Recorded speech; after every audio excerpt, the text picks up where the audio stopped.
I have 6 o'clock. I will call this meeting to order. Roxanne, if you'll take roll, and if we can all please stand for the Pledge of Allegiance.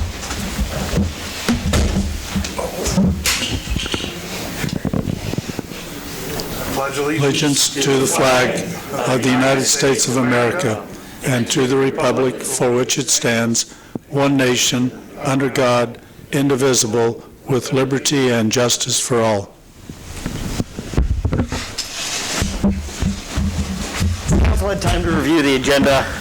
I'll make a motion that we approve the agenda set forth in the packet. There's a motion and a second. All those in favor, please show a voting sign. Motion passes. Public comments. Are there any public comments? I'll go ahead and read it anyways.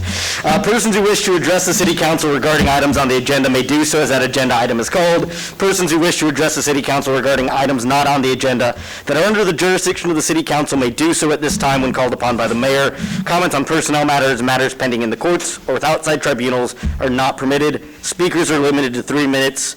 Any presentation is for information only. No action will be taken. Are there any public comments? Seeing none, consent agenda. Has council had time to review the consent agenda? Are there questions? Motion to approve the consent agenda. Second. Motion and second has been made. All those in favor, please show a voting sign. Opposed, motion passes. Item A, chip and seal.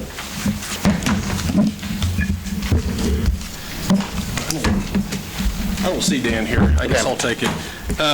Mayor and council, in your packet, you'll find a summary that Street Superintendent Dan Leslie put together for chip seal oil, road oil. We had 2 bidders, which is typical. Vance Brothers and Ergon are usually the only 2 bidders we get for this product. We've got Vance Brothers is the low bid for approximately 44,000 gallons of oil, RS1P emulsion oil for the chip seal project. We're asking for approval to give the contract to Vance Brothers as they're the low bidder. Make a motion that we approve the purchase of approximately 44,000 gallons of RS-1P emulsion oil from Vance Brothers, Inc. I got one question real quick. I didn't get a chance to do it. Corey, do you know if this bid is below what Dan budgeted for? We've got the money allocated, Gene. We don't budget individually for the oil versus the rock. It's a lump sum. We have $180,000 allocated for the project itself, and I can tell you that this year we're not going to have to buy rock because we had enough of it and we screened it here just recently. So we should be in good shape there. Is that what they're doing out there with the conveyors? Yeah. Yeah. I want to say it was around $5,000 or $6,000 renting that machine, but we can utilize that rock twice. As we chip seal, we're able to sweep it back up and then clean it this has been about 4 years since we cleaned it, if I remember correctly.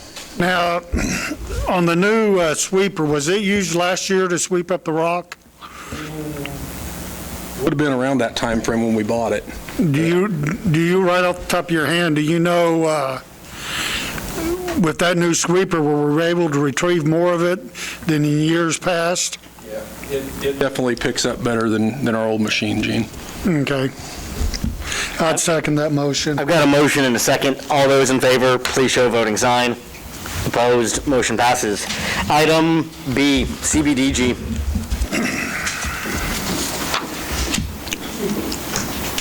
Good evening, Council. I'm here tonight to talk with you about the CDBG-CV grant. You guys might be aware that last summer, Thrive wrote the CDBG-CV Round 1 grant for Allen County, and originally that was for more than $300,000, and there was such demand during that grant for that funding that got cut down to $132,000. It was a first come, first serve. So we were able to get that in for Allen County. We now have, almost a year later, $1,000 left in that particular fund. This grant is for businesses that have been impacted by COVID. They have to have been in business by March 1st of 2020. Is that right? I'm getting my years mixed up already. And they have to meet low to moderate income standards, which is what makes this funding sometimes more difficult for businesses to apply for. That being said, we already have 2 Iola businesses who are waiting, who have submitted their information to Thrive for the Allen County funding, but as we said, there's only $1,000 left. I'm sharing this because as of June 1st, there will be an additional round of CDBG-CV funding. And because the city did not go after it last time because we just didn't have time, it was such a quick turnaround, we wanted to make sure our community was in the pot. The city of Iola can now apply for that funding, and Thrive is offering to apply for you.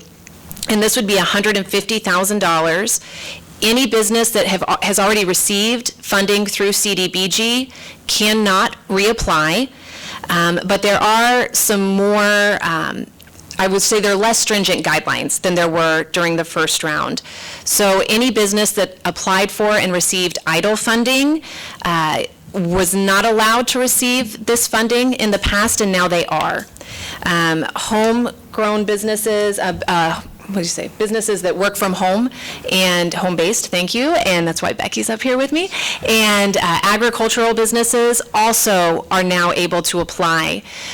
We talked at Thrive about the different entities in the community, about who would be best positioned to go after this funding. We do believe it is the city of Iola, because as we said, we already know you have 2 businesses waiting, and we would just do a pretty big push for businesses to reach out to Thrive in the next month to ask us if they would be eligible for this funding, because one of the big things that they changed with this round is 50% of the funding has to be expended within 90 days. So that was not the case last time, and that's a big deal. And so we just want to make sure we would have all those businesses on board. Becky is my keeper of the keys for all the exact information. She is the one who administered Allen County's CDBG funding. So if you have any questions about how that works or anything I haven't covered, she is up here to answer that. Otherwise, Thrive is here tonight to ask the city if you would like us to write this CDBG grant round 3 for the city of Iola. Did you say if you received it before, you can't apply again? Correct. Okay. If I read this correctly, your administrative funds actually comes from the grant, is that right? It can. If it does, then you would have to put out a bid, and then we would submit as part of that bid. But yes, they most definitely can. Looking at the, I'm sorry. Go ahead, Ron. Looking at this here, it says it'd be for $150,000. But if they have 5 full-time employees, they can get $25,000 per employee. So essentially, this could go to just 2 businesses. Well, so Ron, good questions, but I talked with Mayor Wells, and what I recommended is that you guys keep the same guidelines that the county had, because otherwise it feels very unequitable for all those businesses, both from Iola, Humboldt, La Harpe, Moran, everywhere that applied, thinking that that was the only round, because originally we thought that was the only round of funding. And so I would suggest that you guys keep it to what the county did. Now that's completely up to you. And so what the county did was $7,500 for businesses with fewer than 6 employees, and anything over that. $7,500 per employee? Or No, total? per business. And then the most they could get was $12,000 for larger businesses. And so for equitable reasons, we would encourage you to keep that the same. How many, you said if you previously applied and was granted it, how many businesses does that automatically rule out? I believe we have issued 23 businesses funding through the CDBG. But not all of those were Iola. Some of those were Humboldt and Moran and La Harpe, Mildred. How many did you say? 23. 23, And this will be just for the city of Iola? yes. Correct. And again, so the standards with low to moderate income, those are not anything that Thrive or the state puts forward. That comes from HUD. Those are federal guidelines. And that is the part that tends to be a little sticky, is meeting those low to moderate income guidelines. But we do believe that there are businesses that if we can do some education who are not really aware of how this could positively impact them, that we could reach out and they could also apply, other than the 2 that we currently have in queue. If you limit it to $7,500 and towards the end of the timeframe to dispense those funds, and you have funds left over, are you able to go back to those who received it and divide up what's left over, or does that get lost and go back? No, it would go back to the state. So for instance, the $1,000 that's left right now with the county, my guess is it will go back, because if I was one of these two businesses, I would be crossing my fingers and hoping that Iola was going after it and I could get my full $75,000 or $12,000. And so we went to the county last week and said, would you like us to go ahead and send this back? And I think they very wisely said no, because you never know. So there could be someone who needs $1,000 in reimbursements from that time period. So we kept it open, and it'll be open through June 30th, yeah. Not everyone is on Facebook or reads the Exactly. paper. How do you plan on reaching out to those? I think of like daycare provider who might. Yep, we are very in touch with the daycare providers because we're working with them on a couple of other grants that we have, and Becky does a very wonderful job of creating flyers, and the staff goes out and hands them to local businesses. So part of it would be word of mouth, part of it would be coming here again, reminding people, getting it in the newspaper, radio, just making sure that the word is out that this is happening. I don't see this, that we have anything to lose here by applying and getting these funds available to our residents. Where are we going to pull the money from for this, Matt? You mean as far as the $7,500. We could probably take it out of the industrial fund if we wanted to. It'd be where I'd take it from, out of our special projects of the industrial fund. Is that what you do, Matt? Yeah, actually, I was under the impression that that could be rolled into the grant. It can be, and then it goes out for bid. So if you go out for bid, You have to Would take you- the lowest bid. would you be able to do that in the time frame that's available to submit it? Yeah. Would Thrive be able to? Is that what you're asking? Or would anyone in general be able to? Well, what's the deadline? So the deadline for the application is June 1, but so no matter what, Thrive is writing this for you guys. If you guys say go ahead, that's not part of being paid. The payment is for the administration of the grant itself. And so that would be after you find out if you receive the grant, then you go out for bid. And so that's where you could pull it from Oh, the funding okay. itself. And then you just have to go with the lowest bid that comes in. I would be comfortable with the 7,500 coming out of special projects. Thrive's been a economic partner in economic development in Iola, and I think that their willingness to do the grant for free and see what comes of it is an investment on their end. Sounds like a win-win. Anyone want to make a motion or two here? I'll make a motion to approve Thrive Allen County to write the CDBG-CV3 grant application and provide administration of the grant in the amount of $7,500. Second. There's a motion and a second. All those in favor, please show a voting sign.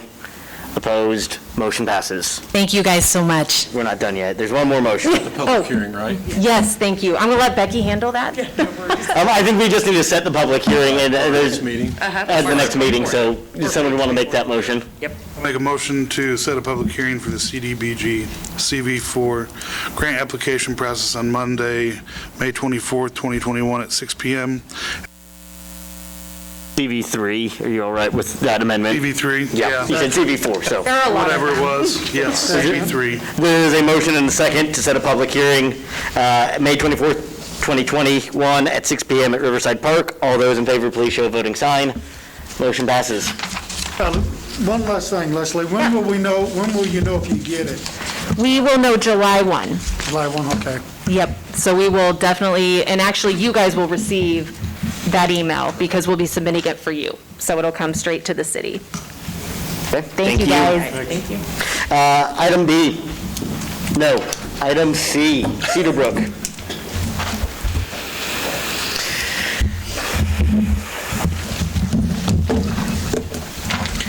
Good evening, council. So we wanted to revisit the conversation we had back in March about the green space at the former Cedar Brook Golf Course, just north of the development, south of Oregon Road.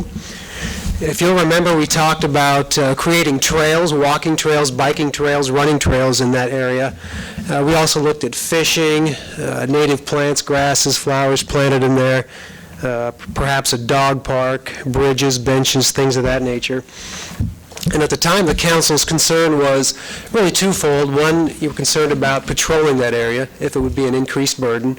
And two, if the maintenance on the mowing and that sort of thing was going to be a problem as well. So Corey and I had conversations with Chief Warner and Berkeley about that, and it didn't appear, in our conversations, it doesn't sound like that's going to be an issue at all with maintenance and patrolling.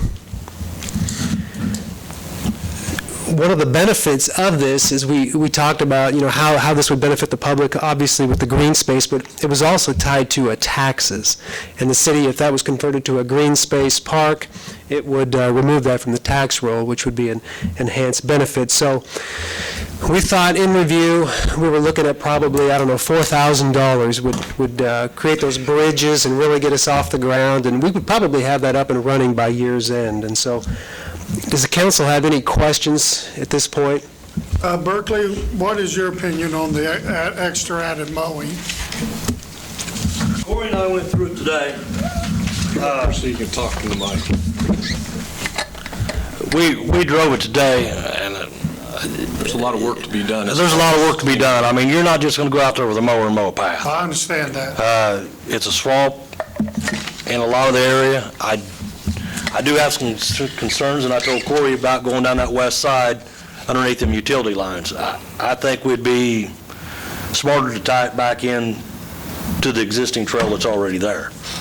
Either that or just have it one way and go back where it dead ends. But I think, correct me if I'm wrong, Jonathan, but this is going to be a pretty, that map that you put in is not something that's set in stone. That's going to have to be a pretty moving, flexible thing depending on where they go and start seeing what they see when they uncover it with trees and shrubbery, probably. Yeah. I mean, we never did make it clear through there anywhere on that RTV because it's too wet. I mean, so. Just roughly off the top of your head, how many hours extra do you think this would add to your mowing now? And I know you mow a lot. It depends on how often they want to mow it. I mean, if you're talking a mile going through there and making 2 passes, but that's how it always starts out. But it's going to evolve, I'm telling you. I mean, it depends on how much we want to put into it, because it's going to be maintenance. Initially, the city's got equipment. I mean, we've got a dozer, we've got a front end loader, we've got a bobcat, whatever we need to go in there and make a path. And I don't know whether we're doing it or whether volunteers are knocking it down or what, but I can't see just going in there and mowing a path and especially not now and not thinking that you're going to make a trail that people's going to run and jog on, because it's going to have something put down, whether it be, go through their chipper truck and take trees out and spread them, or screenings or something to make it where it's walkable. I mean, but the ground build up in places, or? Well, like I say, it's so thick and it's wet. I mean, we never did make it clear around, kind of trying to look at what they had for an outline on a trail, but I guess you brought that up, so who is doing the work? Because I don't think you guys have the time to do this anytime before November? Yeah, I mean, it'd be a late fall project, and I mean, it'd have to dry out before. And quite frankly, Ron, we don't have the equipment. My department don't have the equipment. Now the city's got equipment. I mean, we've got a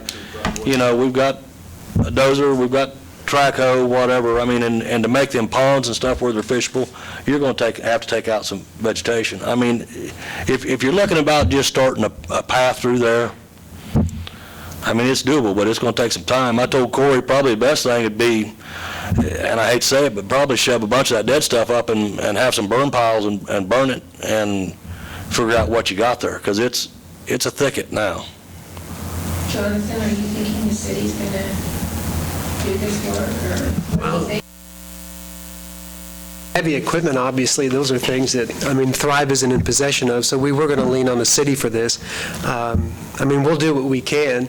Our volunteers are taxed as it is on some of the other trails, but, yeah, we were going to... So that worries me when you say that they're already taxed on the other trails.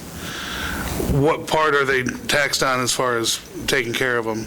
Because if we're going to add another mile, 2 miles, and have just the city crews taking care of them, we're kind of going in the opposite direction of adding more crews to our payrolls. So it's a really good question. Where they are taxed is at Lehigh, where it is a very large area, and we only have a couple of people who are out there constantly.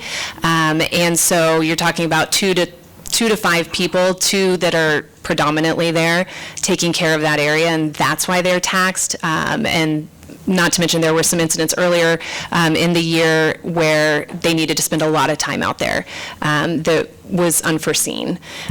So they have been overutilized this past year in particular. What we are thinking with Cedar Brook is that we were approached to think about what this could be for the community, and so these guys have been working really hard to dream this up and bring you guys something that is very doable and can be maintained.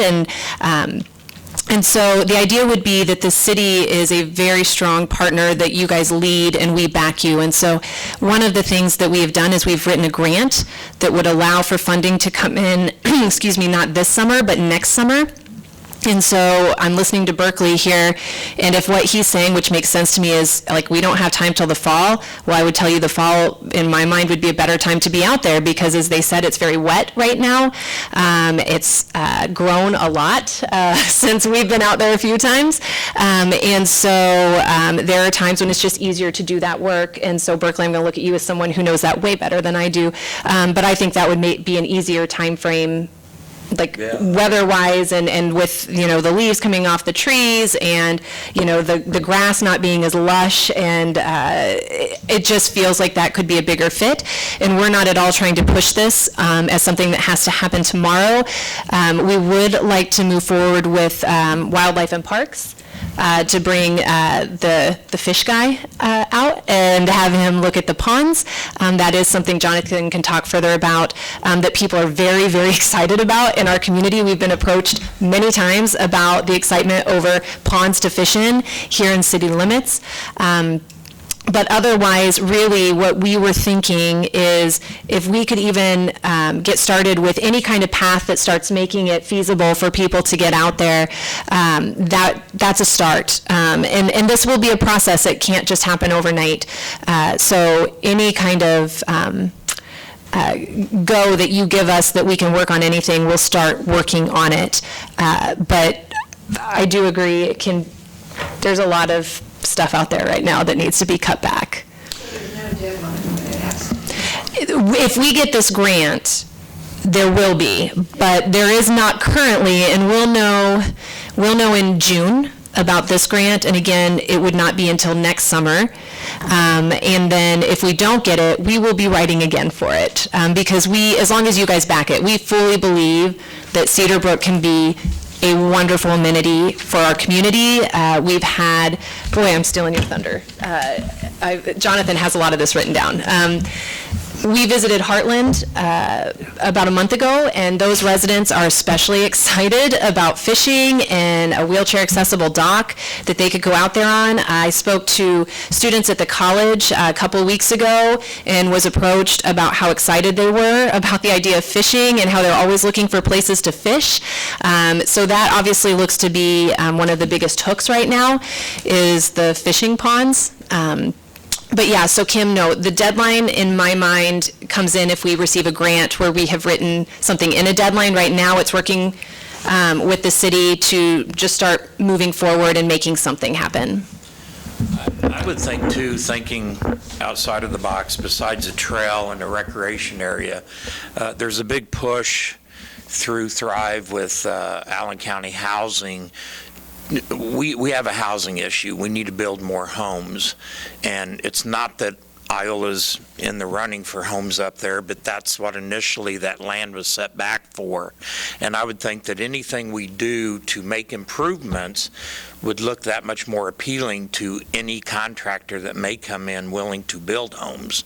So I kind of see it as a win-win on that avenue as well. I think too, if we're going for grants, it shows that we're dedicated to that area.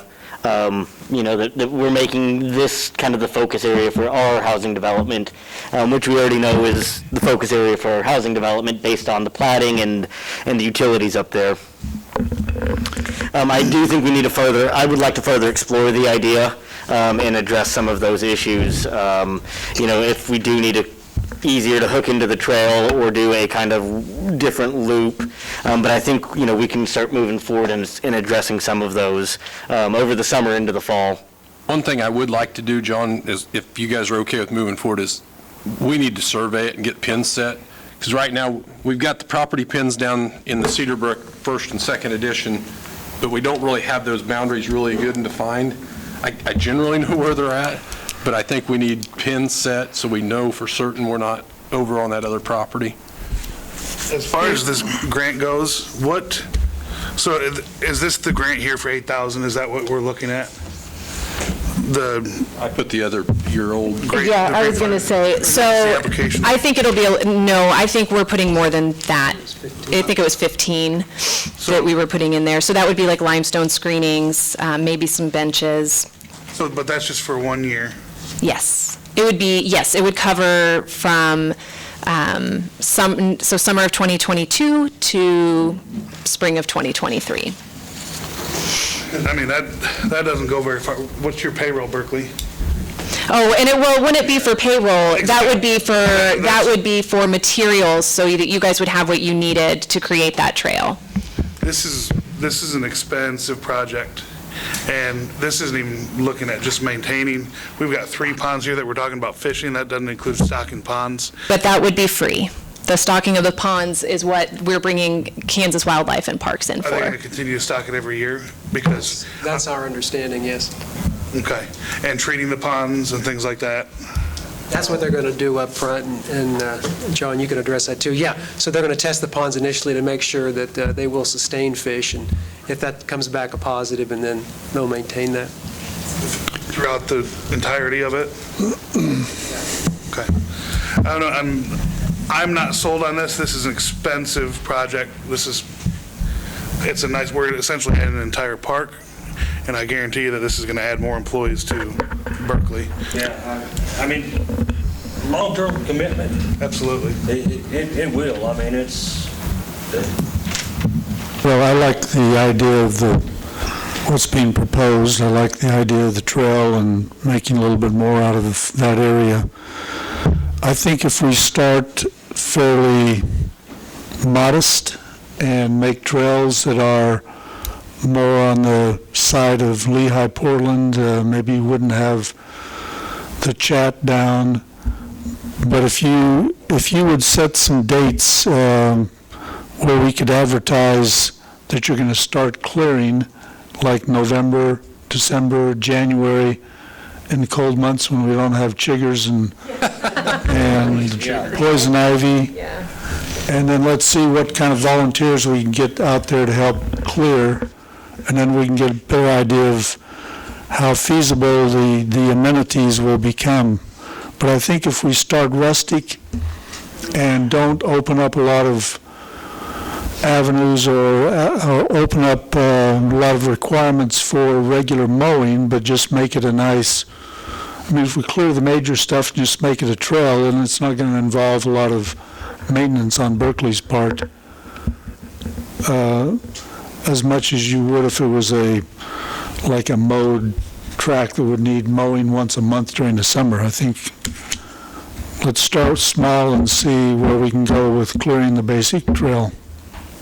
I mean, there's a lot of features on this that I think some of them are really nice, and some of them, it's like a big pipe dream here, but I mean, let's see where we go with a grant and see what we can do with the funding that's available. Maybe if you really sell it, citizens would like to donate, or, yes. I mean, if you really I mean, this is a nice thing. And citizens did pay for half the dog park we have now. They did come through. Corey, have we had any more talk with Rick Michaels as far as on his property there? No longer his. Yeah, I mean, I think it's under contract. If you look at the website of the county, it's still under him, but I think part of it's been sold. Carl, I think you have an interesting proposal, and would the council like to move forward with Carl's proposal? Do you want to make that in a motion? Do we need that in a motion, or do we just need the I think just directive? general consensus, I think is fine. Are we fine with Carl's proposal to start? Start small and see what we can do. Well, I'll make a motion then, just so we have something for the record, that we move ahead with having Thrive Allen County apply for the grant, and not only with, who's the first agency with? Wildlife and Parks for the fishing. Yes, sorry, Carl. Wildlife and Parks. Wildlife and Parks, and request that Thrive select a couple of dates in the late fall or winter where we could get volunteers and move ahead with the project. I'll second that. There's a motion and a second. All those in favor, please show a voting sign. Opposed? Motion passes. John, do you have a concern with me go ahead and getting survey work of the property? I was going to say, before we move on to the next one, I think we should go ahead and survey that. If we're going to do something, we need to make sure it's on our land. No matter what we do with the property, it's Needs to be surveyed. we'll have to have somebody come in, an engineer come in and survey it, but. At what point can that land be reclassified as green space versus residential property for taxes? When it's used. Yeah, when the Court of Tax Appeals tells us we can, we would have to make an application to the Court of Tax Appeals proving that it is parkland. Right. And the next time we bring this up, I'm just curious, what is the tax cost of that property? I thought we said, We looked at it, it was in that $3,000-$4,000 range, if I remember correctly. That's just for the that's just for the land to the north. We didn't include the lots that are actually platted to the south that are undeveloped right now. I will say Wildlife and Parks will be at the site May 26th at 11 a.m. if anybody would like to risk the chiggers and ticks. We'll be out there. thank you. Thank you, council. Thank you, Berkeley. Thank you, Chief. Item A, roundtable. Does staff want to start this, or would you like me to? No, I'll just give you an update. Well, more of a public update. I've let you all know that the county has terminated the contract for EMS service with us. They gave official notice last week after their meeting, and they announced previous to that they're going to go to bid. So that's why it's in front of you all today for a discussion on a go, no-go for a bid whenever the RFP does come out. And that's the discussion that we'll need tonight, and the direction we'll need is if you would like us to bid. Did you say the county had terminated the contract or given us notice that They gave us notice to terminate. Yeah, they gave us a 6-month notice. So it's a 6-month notice, so it's not terminated effective immediately, it's a 6-month notice. It's a 6-month termination notice, yeah. Real quick, just to remind the council, the discussion here isn't about what if we decide to bid any numbers. The discussion here is not a numbers-based discussion, but whether or not we want to bid that service. And if we decide yes, we would go into an executive session after that RFP, probably at the next meeting, and talk about our options from there. So again, leave all the numbers in your head that we've talked about. Leave all the numbers that we were negotiating with in your head. Those aren't public, and we would prefer to keep them in that executive session. I will say that I am disappointed with the county and their negotiations. I'm disappointed that they filed the notice. I can say from personal experience, looking at each and every one of you in the room, you do a wonderful job. There is not another crew or service out there that is going to be or match your professional. You all have done wonderful for the last 7 years. I wholeheartedly think we need to bid this, not only because I know you all are the best crew in southeast Kansas, maybe even the entire state of Kansas and elsewhere, but because you have done phenomenal. You have saved the taxpayers' money over the last 7 years and provided a service that is unmatched by private services. Your goal has always been people over profit, and I think EMS, fire, police, people always over profit, and you all have done a phenomenal job. I apologize on our behalf. I can't apologize on behalf of the county. I wish I could. To put this, to put what I would say, this insecurity, these issues in front of you, I know that we're talking about your lives, we're talking about your livelihood, we're talking about your families, we're talking about your children. I wish this would have gone a different way. I really do. But I wholeheartedly say that and think we need to bid this. I'll turn this over to the council, and then if you all would like, if anyone would like to speak, I will also turn it over to you. Well, I would like to make a statement. You know, when I first got this, if I would have said what I wanted to say then, I would have probably been, FCC would have shut me up. Me too, Gene. You know, I have used the EMS service a number of times myself, and I cannot say how professionalism these people were and treated people. But I'm very upset at the county because, you know, for one, I don't think the county will find a service to come in here that will be cheaper or do as good of a service as our guys sitting and ladies sitting over there do.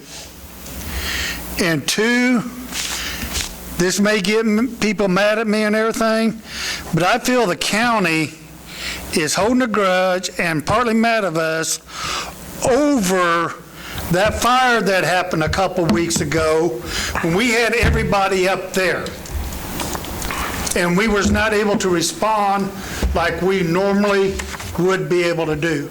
And I just feel the county is holding that against us and our firefighters and EMS sitting over there, and I'm very upset with them. That's all I got to say. Well, I'd like to lend support to the idea that we do go out for bid, that we do submit a bid. I mean, I think we can turn this to our advantage. I don't think it's going to help us any to beat up the county commissioners. I think we've had generally a good rapport with them. They have their own reasons for why they wanted to bid. And I think it'll just point out the black and white of the cost issues. I think the reasons why I would favor continuing the same type of operation that we have now is that it requires a certain number of personnel to support the fire operation within the city. It requires a certain number of people to support an EMS operation. If we do it separately, you've got essentially the same number of people to operate either service, and so you have a duplication of cost. So I think it makes a lot of sense to still keep the services combined. I think the county taxpayers and the city taxpayers of the city of Iola would experience a lesser cost by having a continued combined operation. So I support the submitting a bid, having the staff put together a bid that I think would be probably close to whatever we have submitted as far as what our goal was for negotiation, and just see where it goes from there. I think like Gene said, it's unlikely that an outside contractor would be able to match the cost for what the city can do the service for. I think they're probably, I know we haven't received any of the RFPs, so I think they're going to try to put a lot of details in that will hopefully just match what is already being provided, but I think that will give us a good basis to go on. Ron?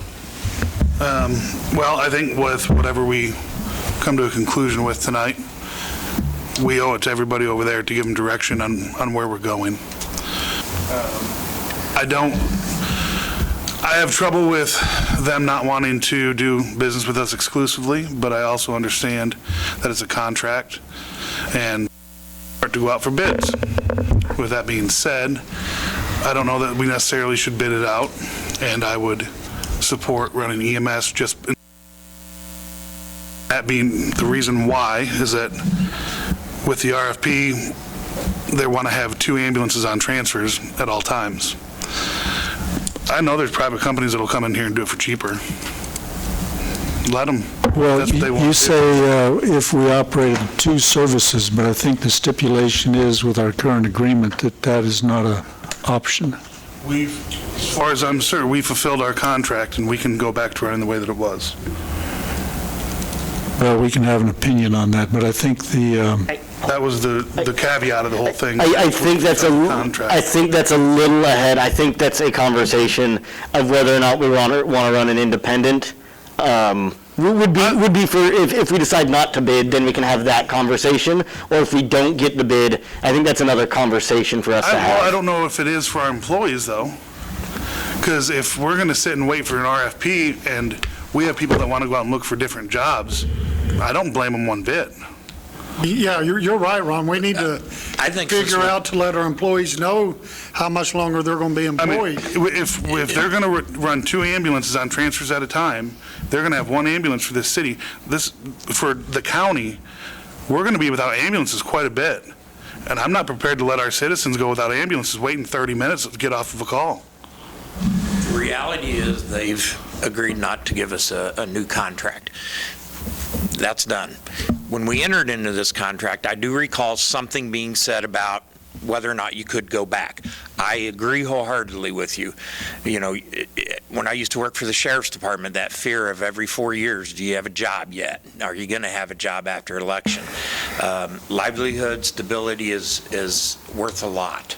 And I think at the least what we should do is be prepared for all aspects of what we can do and ask our legal to start reviewing that contract and how it was entered. And since they've stated to not renew the contract, what does that allow us to do in the future? At least look at that as one of the avenues. I think wholeheartedly we owe that. Yeah, I think that's. We had that when we had all of these discussions before, when all of this happened the first time. I thought that was something like you, Ron, that was built in there, and if that's. The only reason that we wouldn't get it. Then if we broke the contract, then we wouldn't get it. Yep. But if they do, then that gave that back to us. Yes, and since we're not the ones that would fight it in court, let's see what our legal says on that.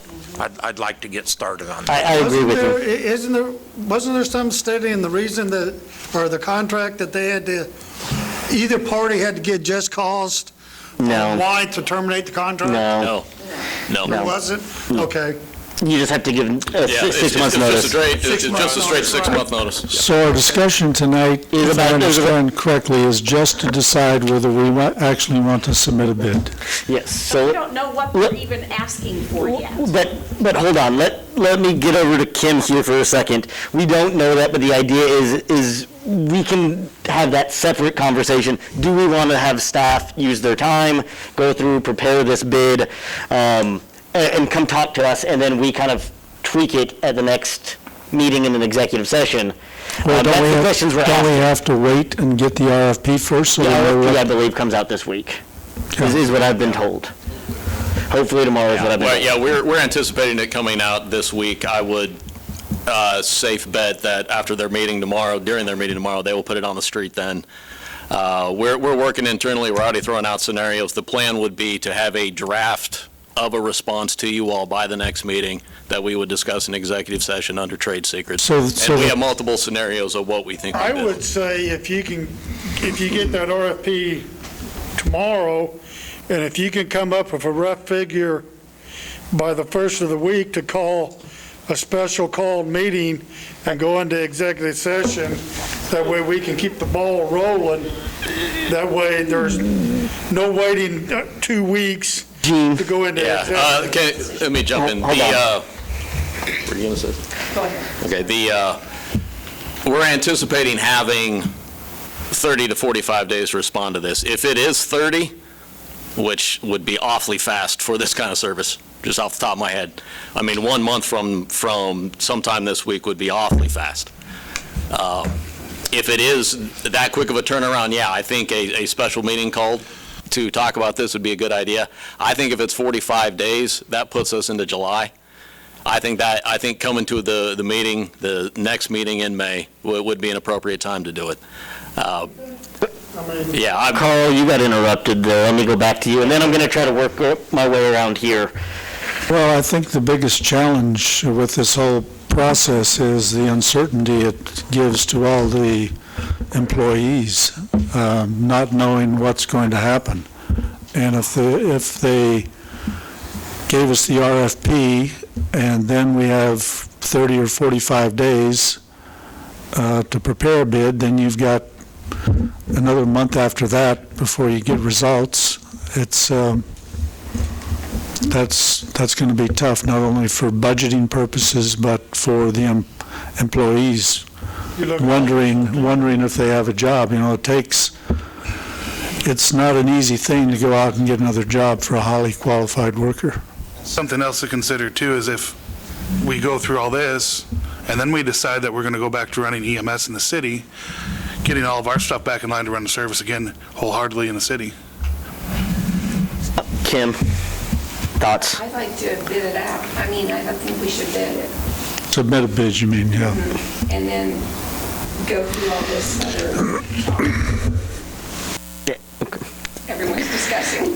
Steve, I think you've kind of said it, but I'll let you. Yeah, I think we move forward. We've got everything in place. We've got the staff in place. We've got the equipment in place. We've got new buildings in Humboldt, Chanute that the county provided. Moran, not Chanute. Moran, yes, thank you. Jumping counties there.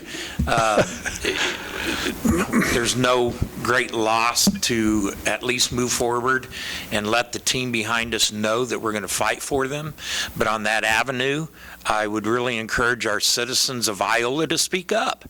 Attend the county meetings. It's the voices of the people, not just the few of us sitting here. Each and every one of you that has an opinion. You have the right to let the county know, and your families and your friends. And this is an issue that we need to hear about. It's more than us. And be prepared for what comes down the road.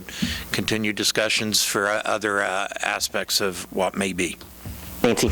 I just think that's all we can do is be prepared. Like you said, we need to be prepared and do what we can do. I mean, that RFP might come and it might be so outrageous that some of the things that they're asking for that there's no way we can do it. But we need to be as transparent as possible so that everybody knows what's going on, not just a selected few. There needs to be communication and transparency for everybody during this entire process. I think we need to wait and look to see what the RFP is going to be. I think Matt's on the right.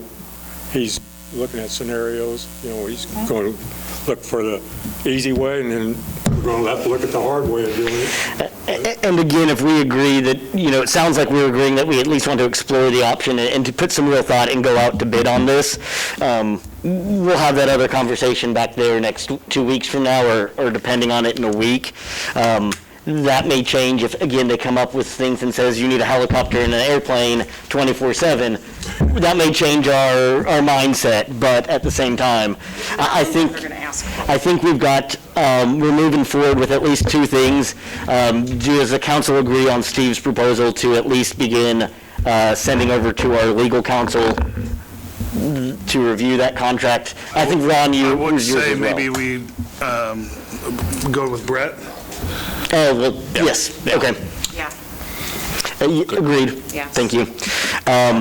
With that said, I will open up this meeting to, I know there's some citizens here that want to speak. I know that we have a lot of staff. If any of you would like to come and address the council here, we would love to hear from you. Or if not,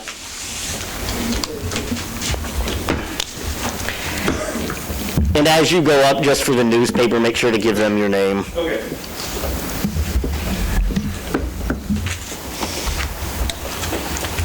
I'm Corey Isbell. Been with the fire department for almost 20 years now. But on behalf of the men and women of the service at the Iola Fire Department, that we'd like your consideration in continuing the EMS service for not just Allen County, but for the citizens of Iola too. So with that being said, that a lot of people have come here, come to our city, and have invested in this community. So we would like to continue that, and we would like your support. And thank you all for your comments too. It does mean a lot to us. Thank you. We thank all of you. We know it's a tough job every day, whether it's a fire or car wreck or whatever. You all do a great service, and I thank each and every one of you. Well, thank you. Donna. Mine's a question. 3 minutes. It's a question. Now, if you're too long, Gene, in answering, that's yours 3. I wonder if they drop us. I read that the other day, and I agree with everything you're saying, because they're wonderful. They're really good to me. And I watched them fight that fire just down the street from me, and that was a mess. It was terrible. But if they drop us and they have a fire in Allen County, not in our purview, are we going to go help them? That will be up to the mutual aid agreement and what mutual aid agreements we have. Because if we put it to that, there's no way those little bitty towns, and I don't mean this many to the little bitty towns, that can do what this many people can do.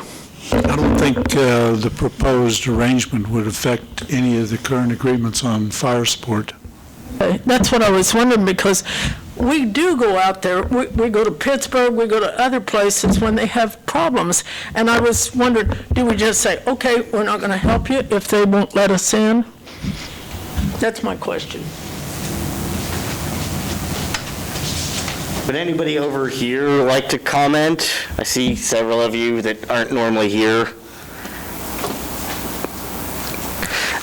Council, do you have any other comments, or staff, do you feel like you have marching orders? I feel we do. Ron, any else comment? I think we've got a good plan of action here, and I think we've given you kind of 2 or 3 things to work on. I don't expect we'll need that special, but if we do need that special, early next week, early mid next week would be. But I think that we'll probably be okay at the next meeting. And when the RFP comes out, we'll get it to you. We'll review at staff level, and we'll get it out to you, and then. Without any other comments, we don't need any action on that. You've got marching orders. Without any other comments, Council and Administrator. George Levens. Oh, George, come on up, George. Sorry, I didn't see you there. The Honorable George Levens. That's over with. I could write a book on that. This will be real quick. The cheapest way is not mostly the most economical way. I've seen these people, men and women, put their life on the line. You want to do something, give them a raise. And there's a lot of these people, you go up there, and I've been up there numerous times, they're studying, they're cleaning. I've had, they came and helped at 2, 3 o'clock in the morning, and let me tell you, they know their stuff. They know their stuff. Like, I don't know what the big deal is. You got a new place in Humboldt, a new place in Moran. We need them. It's going to tear a lot of people apart if we got to go through all this negotiation. So, like I said, the cheapest way is not a lot of times the most economical, and we cannot afford to lose these people. We cannot afford to lose Council's them. meeting tomorrow, too, and remind them of that as well. Pardon? Remind the county commissioners of that. Right, I have been up there. We're on a first-name basis. Okay, because. The roads, Because that's they need to one. know that, since they're the ones that are terminating with Right. us, so. Right. We're all together, we're all family. And this other thing out here with get Coach Vinny out there, you want a walking trail or running trail, believe me, he'll do it. And that's all I got to say. So let's keep what we got. Thank you very much. Thank you, George. Thank you, George. All right, any other comments before I move forward? Counselor and administrator reports, I'm going to start today. There was a request to bring up the idea of council, have the discussion of council hire and fire. I think we've had that discussion, but I will always turn that over to council. Quick show of hands, by show of hands, who wants to have that conversation in the next coming months, returning the power of hire and fire to the council?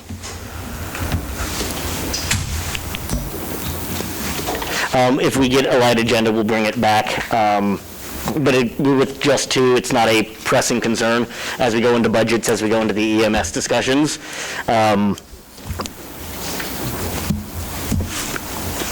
Other than that, do we have a pool update? How's that going?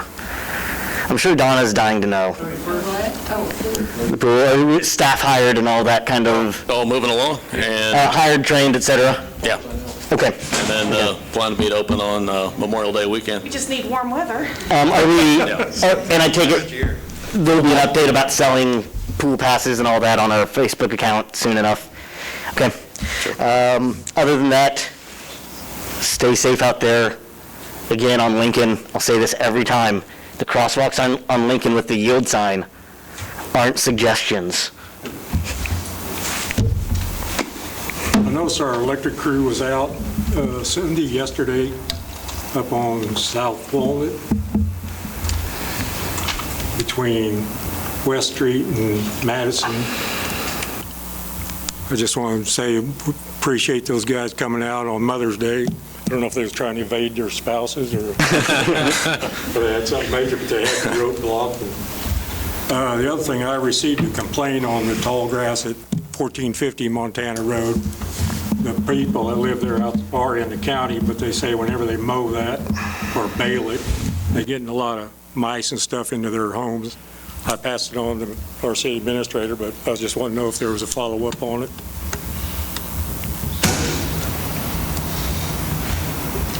Well, Mark, no, not really. I'm aware of it, and I think we'll be in touch with the landowner to see if there's anything we can do. We'll just take it from there. Yeah.